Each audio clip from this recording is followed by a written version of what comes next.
خان د ماشوموالي نه په یو مسترخانه کې کار کوي. د خان پلار یو ډیر غټ انجینیر وي، خو هغه د خان په ماشوموالي کې وفات شوی وي او د خان د بیمار مور او مشر خور ذمہداري د خان په سر وي. یوه ورځ چې خان خپل ځای ته د کار د پاره ځي، نو د هغه مور هغه ته وایي چې بچی روجا را روانه ده او په کور کې راشن ختم شوی دی. د خپل مالک نه اډوانس تنخواه را واخله چې موږ د روجې د پاره څه سودا راوړو. خان خپل مور ته وایي چې ته هیڅ غم مه کوه، زه به د روجې د پاره ټول سامان راوړم. خو هر کله چې هغه د کور نه وځي، نو هغه دا سوچونه کوي چې زه به د خپل مالک نه اډوانس تنخواه څنګه غواړم، ولې چې خان یو خودداره انسان وي او څوک هم د هغه د حالاتو نه خبر نه وي او ټول خلک دا سوچ کوي چې خان یو مالداره انسان دی، ولې چې د هغه پلار یو انجینیر وي او په خپل وخت کې یو ډیر غټ کاروباري سړی وي. په دې وجه د هغه کور ډیر ښکلی وي، خو د هغه نور حالات ډیر زیات خراب وي، ولې چې خان ته د پلار نه څومره هم څه پاتې شوي وي، هغه د خان د مور په بیمارۍ خرڅ شوي وي او اوس د خان دی د کور گزاره صرف د خان په تنخواه کیږي. هر کله چې ماښام شي او خان کور ته راشي، نو د خان مور ډیره زیاته بیمار وي. کله چې خان خپل مور وویني، نو ډیر زیات پریشان شي او سمدستي د خپل مالک خواله لاړ شي او خپل مالک ته وایي چې زما مور ډیره زیاته بیمار ده او مالا اډوانس تنخواه راکړه چې زه خپل مور ډاکټر لا بوزم. د خان مالک چې دا خبره واوري، نو هغه سمدستي خان لا د هغه تنخواه ورکي، ولې چې هغه ته معلومه وي چې خان په اول ځل د هغه نه اډوانس تنخواه وغوښته. د تنخواه اغستو نه پس خان کور ته راشي او خپل مور ډاکټر لا بوزي او د هغې علاج وکړي. کله چې خان د هسپتال نه راځي، نو هغه سګوري چې هغه سره په تنخواه کې هیڅ هم نه دي پاتې شوي، نو هغه ډیر زیات خفه شي، خو هغه دا سوچ کوي چې الله به د هغې دپاره څه نه څه بندوبست کړی وي. هر کله چې هغه کور ته راشي، نو هغه کچن کې راشن وګوري، خو کچن کې هر څه خالی وي او راشن ختم شوی وي او دغه شان هغه لومبې پښمنې د زوړ دال او د اوچې روټۍ سره وکړي. د خان مور چې خپلو بچو ته وګوري چې د هغې بچي د زوړ دال او اوچې روټۍ سره پښمنې کوي، نو هغه ډیره زیاته خفه شي او ځان سره دا سوچ کوي چې زما د بچو روجا زما بیماری خراب کړه. بل طرف ته خان سره دا فکر وي چې پښمنې خو چې هر څنګه وشو، خو د ماښام د پاره به څه نه څه پکار وي او په دغه سوچونو کې هغه ویده شي. کله چې سحر شي او خان مسترخانې ته لاړ شي، نو هغه دا سوچ کوي چې زه به روجا دلته ماته کړم او خپل کار سره به اور ټیم ولګوم. خو په منځ کې د هغه طبیعت ډیر زیات خراب شي او هغه په نیمګړه کې کور ته را روان شي. هر کله چې هغه را روان وي، نو هغه سګوري چې په لاره کې راشن تقسیم کیږي. خان چې وګوري، نو د راشن ورکولو والا کسان چې چاله هم راشن ورکوي، نو هغه له تصویران وباسي. خان ته د خپل کور حالات مخې ته شي، خو د هغه خودداري هغه ته د راشن اغستو اجازت نه ورکوي او خان د هغه ځای نه تش لاس کور ته لاړ شي. او کله چې هغه روجه ماتي ته کینی، نو هغه خپله روجه په اوبو او روټۍ ماته کړي. بله ورځ چې خان د کار د پاره مسترخانې ته لاړ شي، نو هغه دا اراده کړې وي چې هغه به نن اور ټایم خامخا لګوي. کله چې ماښام شي او خان روجه ماتي ته ناست وي، نو دغه وخت مسترخانې ته یو ښکلې او مالداره جینۍ راشي او خان ته وایي چې زما ګاډی خراب شوی دی او زه یو ډیر خاص میټینګ لا روانه یم. که تا زما ګاډی سم کو، نو زه به تاله ستا د کار نه سیوا پیسې درکړم. دې خبرې اورېدو سره خان خپله روټۍ پرېږدي او د هغې ګاډي خواله لاړ شي او د ډیر محنت نه پس د هغې ګاډی سم کړي. هر کله چې هغه جنۍ ته پته ولګي چې د هغې ګاډی خان ډیر زر سم کړو، نو هغه پوه شي چې خان یو محنتي او قابل هلک دی او هغه خان لا د کار د پیسو نه سیوا پیسې ورکړي. خان چې پیسې وویني، نو ډیر زیات خوشحاله شي او بازار ته لاړ شي او په هغه پیسو د کور د پاره څه سامان راړي. هر کله چې خان کور ته لاړ شي او د هغه مور او خور د هغه سره سامان وویني، نو ډیرې زیاتې خوشحاله شي او د خان مور د هغه نه تپوس وکړي چې دا هر څه تا د کم ځای نه راړل. چې په دې سره خان خپل مور ته وایي چې دا ستاسو د دعاګانو نتیجه ده. بل ورځ سهار چې خان مسترخانه ته لاړ شي نو هلته یو کس راغلی وي چې هغه د خان باره کې تپوسونه کوي. هغه کس چې خان وویني نو خان ته وایي چې میډم عایشه خپل دفتر ته غوښتې. دې خبرې اورېدو سره خان دا سوچ کوي چې هغه به ماته سوای. خو هر کله چې خان دفتر ته لاړ شي نو عایشه سره سو وکیلان او نور کسان ناست وي.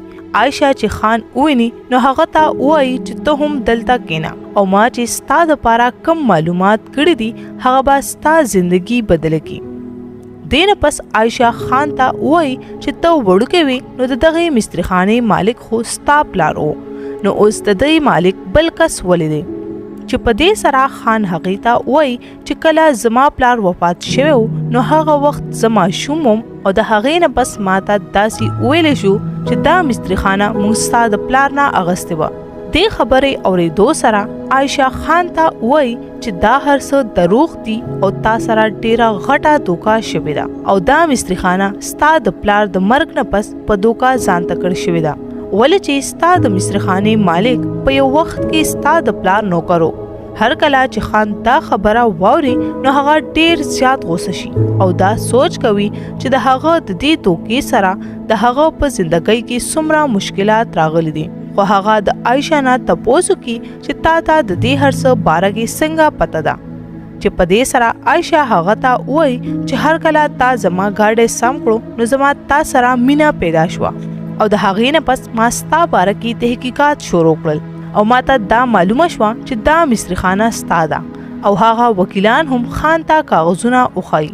دې نه پس خان عایشه سره نور تحقیقات شروع کړي. د عایشه پلار د خپلو غټو وکیلانو او پرایویټ انویسټیګیټرانو په ذریعه ټول کاغذونه او د بینک ریکارډونه راوباسي او د هر څه نه خان ته دا معلومه شي چې د هغه پلار نه صرف یو انجینیر و بلکې د یو سلطنت مالک و او په ټول ښار کې د هغه په نوم څو کارخانې، د کنسټرکشن کمپنی او 3 5 سټار هوټلې شامل دي او قبضه کوونکو والا نه صرف په مسترخانه بلکې په ټول هر څه د قبضې کوشش کړی دی. خو اوس هم څه ځایونه په قانوني تور باندې د خان په نوم وي خو هغه د خان نه پټ شوي وي. د څو میاشتو د کیس نه پس هر څه خان ته واپس ملاو شي او قبضه کولو والا جیل ته لاړ شي او خان د ښار د ټولو نه غټ بزنسمین جوړ شي. د هر څه د ملاوېدو نه پس خان او د هغه مور او خور اوس ډیر په خوشحالۍ سره وخت تیروي. خو د ټول سلطنت د واپس راتلو نه پس خان د پاره دا هر څه اوس یو بوج جوړ شوی. خان په خپلو میټینګونو او په خپل کار کې دومره مصروفه شي چې هغه سره نه د خپل ځان د پاره ټایم وي او نه د خپل کور والو د پاره او د هغه د مزغونه دا خبره بالکل ودی وي چې دا هر څه هغه ته د چا په ذریعہ ملاو شوی دي. بل طرف ته عایشه چې خان سره ډیره زیاته مینا پیدا شوی وي د خان د یو ځل لیدو د پاره بې سکونه وي. یو ورځ چې خان هغه هوټل ته ورشي په کم کې چې عایشه ډایرکټر وي د خان په راتلو سره عایشه دا سوچ کوي چې خان به هغې له ډیر ټیم ورکوي. خو خان خپل میټینګ کې دومره مصروفه وي چې هغه ته د عایشه د موجودګۍ احساس هم نه کیږي. د هر څه لیدو سره عایشه ډیره زیاته خفه شي او د میټینګ د ختمېدو نه پس عایشه یوازې ناسته وي او دا سوچ کوي چې مالا پکار دی چې زه اوس خان هیر کړم ولې چې زه اوس د هغه یو معمولی نوکر یم او هغه زما مالک دی. عایشه په هغه هوټل کې د نوکرۍ نه استعفا ورکړي او د هغه ځای نه لرې په یو بل ښار کې ځان له یو وړوکی شان هوټل جوړ کړي او په هغه هوټل کې خپله کار کوي او ډیر په سکون او عزت سره وخت تیروي. بل طرف ته خان خپل مور او خور سره ولاړ وي او د هغه مور او مشره خور هم د خان نه دا ګیله کوي چې ته په پیسو کې او په کاروبار کې دومره مصروفه شوی چې ته خپل کور لا او خاندان له هم ټایم نه ورکوي. د خان خور هغه ته وایي چې ما ستا دپاره یو جینۍ لیدلې ده او موږ غواړو چې زر تر زره ستا واده وکړو. خان چې د واده باره کې واوري نو هغه ته خپل د مسترخانې پخوانی وخت او هغه جینۍ عایشه رایاد شي د کمې په وجه چې د خان ژوند بدل شوی وي.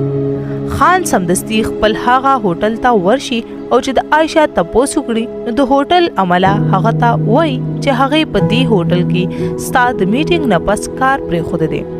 خان چې دا خبره واوري نو هغه ډیر زیات خپه شي او هغه پوه شي چې عائشه د نوکرۍ نه ولې استعفا ورکړې ده. خان په ټول ښار کې پیسې خوري کړي او د عائشه په تلاش پسې خلک ولیږي. ډېرې ورځې تېرې شي خو د عائشه بالکل څه پته نه لګي او خان اوس عائشه پسې ډیر زیات خپوي او هغه عائشه سره واده کول غواړي. یوه ورځ یو کس راشي او خان ته وایي چې عائشه په بل ښار کې اوسېږي او هغه خپل هوټل جوړ کړی دی. بل ورځ عائشه په خپل هوټل کې موجوده وي چې په دې کې خان د هغې خواله راشي. عائشه چې د خان ګاډي ته او نوکرانو ته وګوري نو هغه په خان کې بالکل څه دلچسپي نه اخلي او د هغې خان اوس بالکل نه وي خوښ ولې چې په هغه کې اوس د مالدارو خلکو عادتونه راغلي وي او په هغه کې اوس هغه ایمانداري مخلصي او سادهوالی بالکل نه ښکاري په کوم چې عائشه مینه شوې وي. خان عائشه ته ډیر زیات آفرز ورکړي او هغې ته د واده دپاره هم وایي خو عائشه هغه ته وایي چې کوم خان زما خوښ شوی نو د هغه نه ایمانداري او مخلصي په مستریخانه کې پاتې شوې ده. په دې وجه زه تا سره واده نشم کولی. دې خبرې اورېدو سره خان ډیر زیات خپه شي او د هغه ځای نه واپس راشي او هغه دا سوچونه کوي چې هغه به د عائشه په زړه کې دوباره څنګه ځای جوړوي او په دغه سوچونو دوران کې هغه ته دا معلومه شي چې د بینک بیلنس تر راتلو نه پس هغه سره د چا دپاره هم وخت نشته چې په دې وجه د هغه نه هره یوه رشته پاتې کیږي. هغه خپل مال په غریبانانو او مسکینانو خرج کول شروع کی او هغه د دفترونو کار هم په مختلفو ټیمونو تقسیم کړي چې په دې سره د هغه نه د کار بوج ډیر زیات کم شي او د هغې نه پس هغه خپل خاندان والو ته وخت ورکول شروع کړي. او یوه ورځ خان د ځان سره خپل مور او مشره خور د عائشه خواله بوزي. عائشه چې خان وویني نو هغې ته په خان کې هغه زوړ خان ښکاره شي کوم چې به په مستریخانه کې کار کوو. د خان مور عائشه ته وایي چې موږ ستا رشتې غوښتو دپاره راغلي یو ولې چې زما زوی تا سره ډیره زیاته مینه کوي او هغه ستا په وجه خپل د کار بوج ځان نه کم کړو او خپل ځان لای او موږ له ټایم راکول شروع کړل. عائشه چې دا خبره واوري نو هغه ډیره زیاته خوشحاله شي او هغه د خان مور ته د رشتې دپاره وکړي او دغه شان د هغې دواړو واده شي. ګرانو کتونکو که چېرې ستاسو زموږ دا ویډیوګانې خوښیږي نو زموږ دا چینل ځان سره سبسکرایب کړئ، دا ویډیو لایک او شیر کړئ چې زموږ را روانې ویډیوګانې تاسو ته په اسانه ملاویږي. شکریہ.